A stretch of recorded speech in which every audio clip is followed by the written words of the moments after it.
tell everybody about this amazing thing that you're doing. So for my undergraduate thesis at the New School, I wanted to study dye-sensitized solar cell, which are a kind of solar cell that replace the silicon in traditional photovoltaic cells with natural dyes. So if you want to look at this picture here, this is actually raspberry stained solar cell, and this is my prototype. And if we look at the prototype, we can see it is converting right now the light energy into electrical energy. And if I cover it with my hand, that number goes down.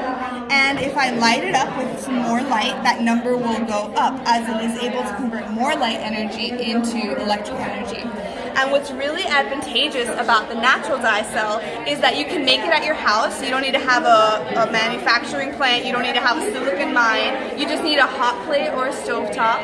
And it taught me about many different fields of science. I learned a little bit of chemistry, a little bit of physics, a little bit of botany, circuit theory.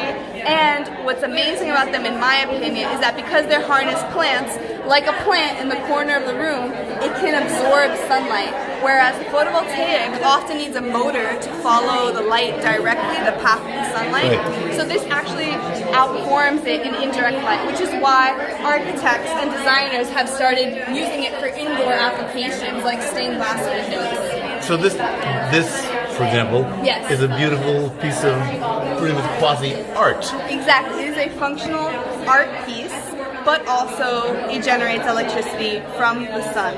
So who are your peers in this field? So Marjan van Albel is an amazing designer who has been working with the scientists at Solaronics, who are the students of Michael Grasso, who invented the cell, synthesized it for the first time in the 90s.